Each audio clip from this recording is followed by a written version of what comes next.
Hello everybody, welcome back to Paleo Springs and happy holidays if you are someone who's celebrating whatever holiday you may be celebrating at this time. I just want to say really quickly for the people who are subscribed to this channel, I've only been doing this for a couple of months now, but I just want to take a moment to say thank you as the year is wrapping up. I couldn't have done it without all of you and the interest that you are showing.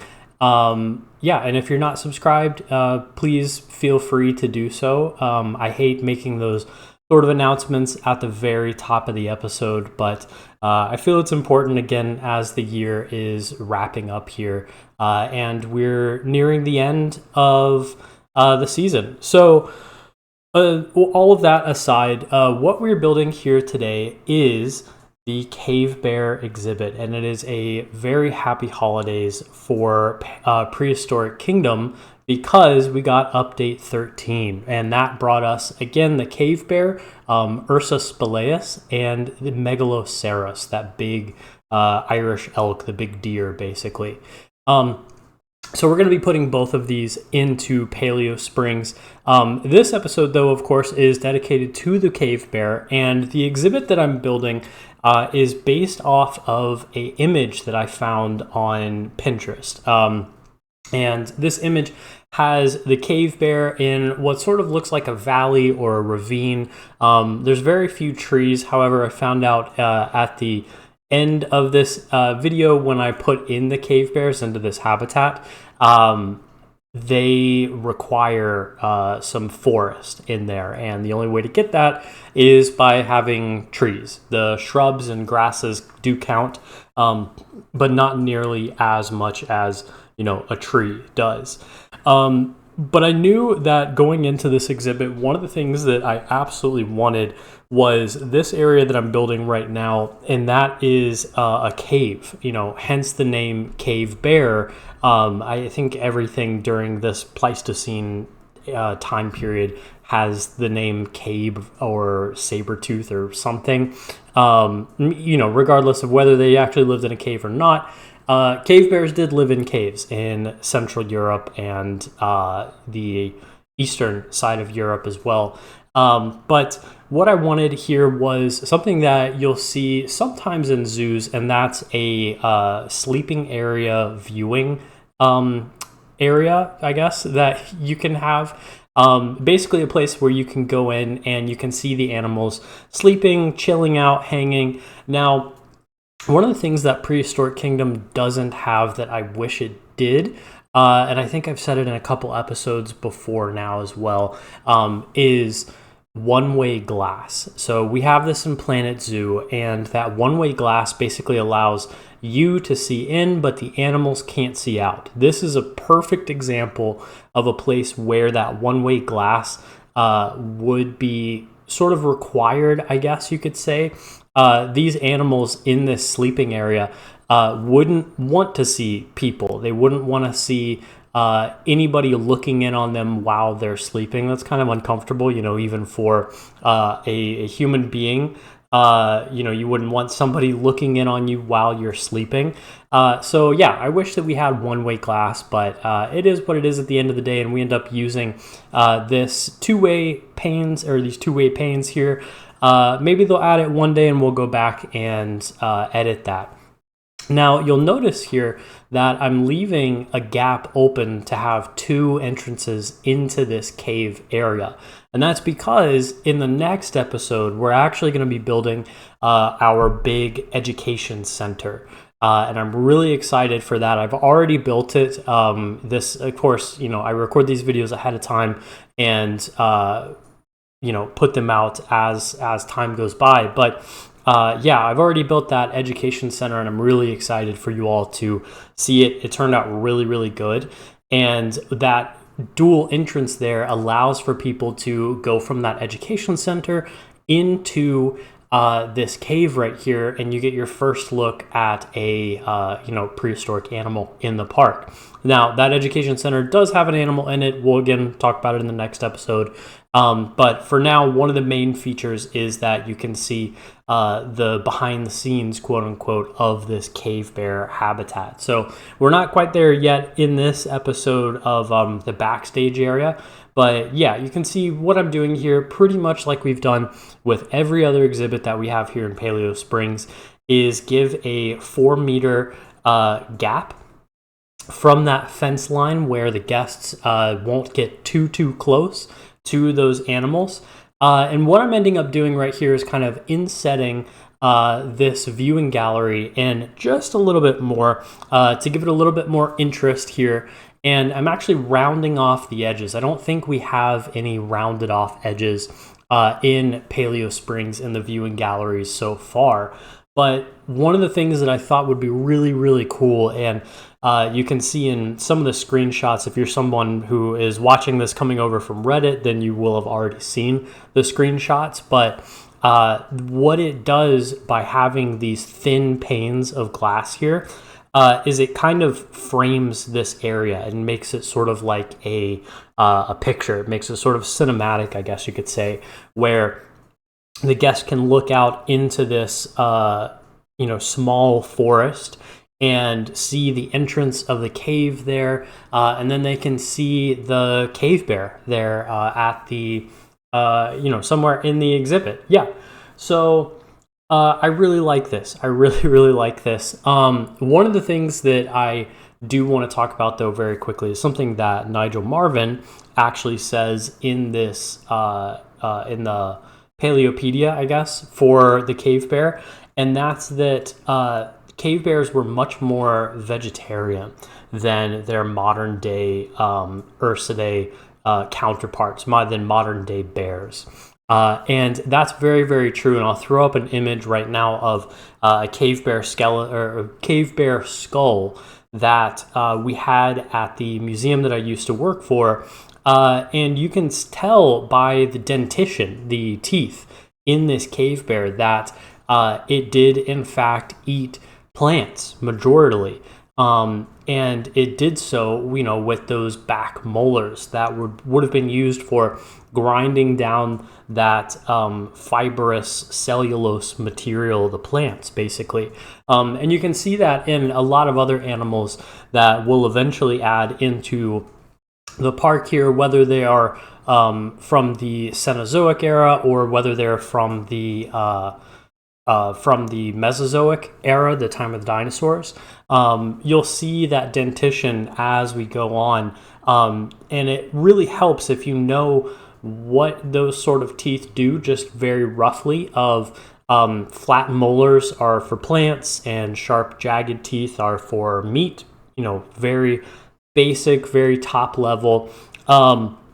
If you know that, it helps you sort of better understand what these animals might have ate while they were alive, and what their sort of area they would have lived in would have looked like.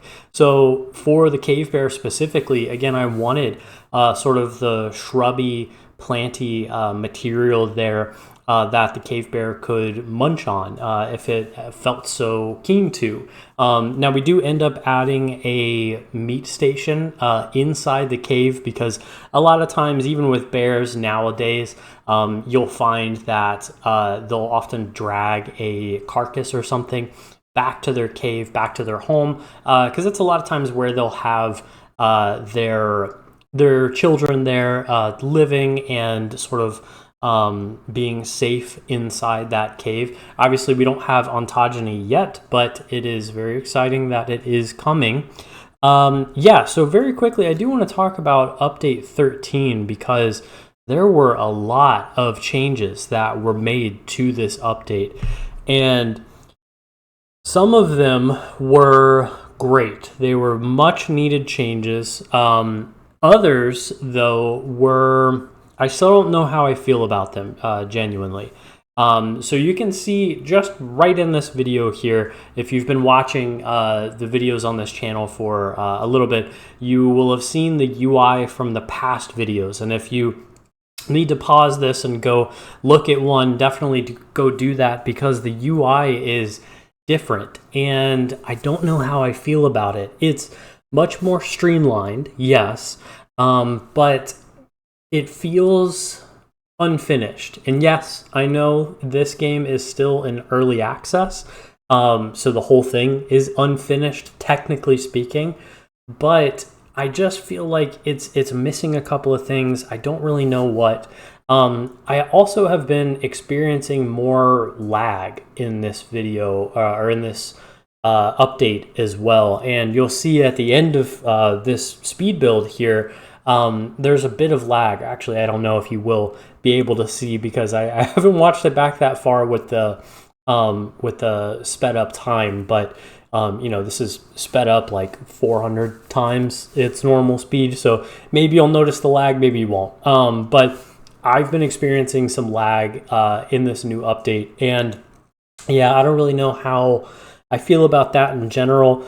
And the other big thing too is that I don't know where the update Steam blueprints button is. Before, all of the little blueprints that I would upload to the Steam workshop would have in the game a little Steam icon in the top left corner, and that would allow me to go in and update some of the things that I'm building. So, like with the Panthera exhibit that we built in the last episode, that would allow me to go in and update something and change something if I needed to. And I did have to for that Panthera exhibit because I forgot to do the backstage when I was recording the speed build. But, now you can't really do that. And once you save it and it goes on the Steam Workshop, it seems like it's there forever. I don't know if they just forgot that or not, but yeah, I don't know. There's a lot of changes, a lot of things that I don't know if they are better or worse. Let me know your thoughts in the comments if you've played Update 13 and you have some feelings on this. Definitely let me know, because I'm curious to know how you all feel about it. So it is about halfway through this speed build, a little bit over that. So it is time for our challenge mode tip of the day, or tip of the week, again, depending on when you watch this. And the tip of the day, tip of the week for you all is that hold on, let me pull it up. There we go. The Paleopedia has the area requirements for all of the different species. And again, if you've been playing this game for a while, you already know that. But it's a good idea to go back and look at it just before you build anything, and to double check after each one of the updates too, because sometimes those size requirements for the habitats change. And this is something that even happens in real life. So ZSH Plays, who does a lot of, I've mentioned him on the channel before, he does a lot of Planet Zoo videos. He mentions this framework, I guess, this website that he uses for his exhibits in Planet Zoo that outlines all of the size requirements for these animals. And that's set sort of worldwide standard. So whether it's a lion, a tiger, a bear, oh my, whatever, you know how big that habitat needs to be before that animal goes in there. And you also know what it needs. Does it need a forest? Does it need water? Does it need this? Does it need that? To keep it as happy as it can be. So the Paleopedia in here is a godsend. I will never forget when they added that a few updates back. It's incredible, and it definitely allows you to build more realistically. Now, that said, the cave bear here only requires, I think it's about 800 square meters, which to me feels a little small. Let me know your thoughts again in the comments if you think it is small or not. This habitat here ends up being, I think, probably 12,000 square meters. So we're well over that 800, 900 square meter mark that it actually needs. But yeah, so all right, so going back to it, one of the things that you're seeing me do here is I am using the in-game fences. Shocker, I know. I am using the in-game fences here because genuinely, I think these fences are really, really nice. And I think that Creativo, the developers of this game, have put a lot of work into them and have made them look really, really good. It's just so unfortunate that you can't have them in the Steam Workshop. So again, with this build specifically, if you want to go and download this from the Steam Workshop right now, you will have to put in these extra fences, or you can build your own. Again, we've done videos on that in the past of how to make these custom fences and stuff. We'll definitely do more custom fences in the future, but for now, I was feeling a little lazy, and the fence pieces in the game are absolutely phenomenal. I was trying to crank out this video for you guys. The update actually dropped a little bit before when I was expecting it to. I thought it was going to come out Christmas Day, which as of recording was yesterday. When you're watching this, it doesn't matter. But I thought I was going to have a lot less time to work on it. But Creativo surprised us again, and they pushed it out at the beginning of the week, which was phenomenal. So I realized I haven't talked about much of the build here in this. Again, we've talked about the builds in the other episodes as well, but really the theme for this, because it's the cave bear, and where you would see bears today would be sort of North America, Russia, Central Europe, places like that, in these colder climates, just like back then. You sort of have this rustic theme that runs through all of those places. So I wanted to try to utilize the rustic theme here a little bit more than I have in previous episodes. I think this turns out absolutely phenomenal. You can see me using here the new stylized prints that they have. I absolutely adore these. I love the watercolor-esque design that they have. These look really, really, really good. So Creativo, if you're watching this, thank you for having those in the game because they are wonderful. However, again, another caveat, they are not for every species. And I noticed that 2 of the 4 species that I have in this park don't have those. That would be the Coelophysis and the Panthera. Creativo, where are those? Those are 2 animals that I love using, and I would love to have those stylized pieces again in the future, whenever you all want to add them. I would love that. So I'm going to let you all finish out the speed build here, and we'll hop into the live play and take a look at this, how it sits in the park, in just a couple minutes.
All right, everybody. So we are back here in Paleo Springs, and we'll take a look at this beautiful new exhibit.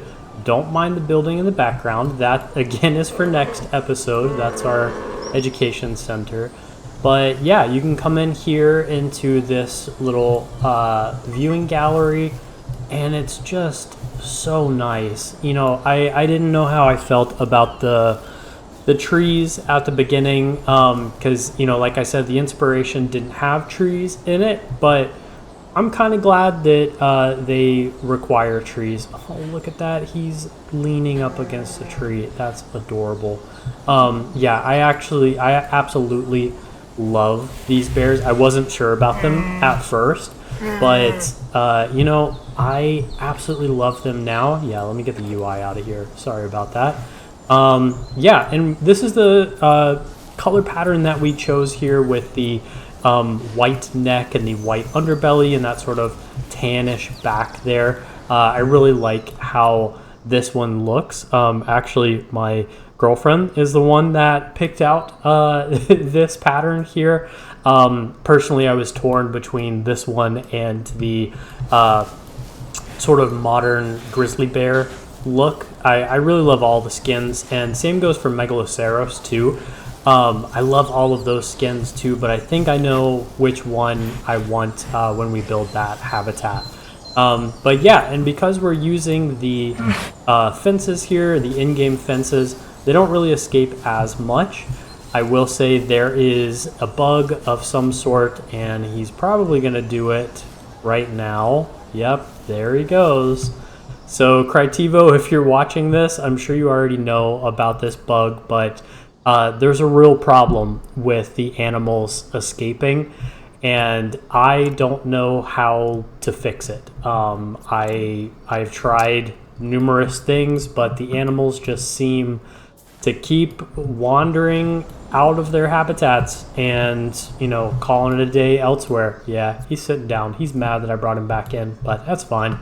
Yeah, so this is where we're going to end off this episode, and I really appreciate you taking your time out of your day to watch this. You know, there's a million things you could have been doing, and you chose to spend a little bit of time here with me, watching me build this habitat for these adorable little bears.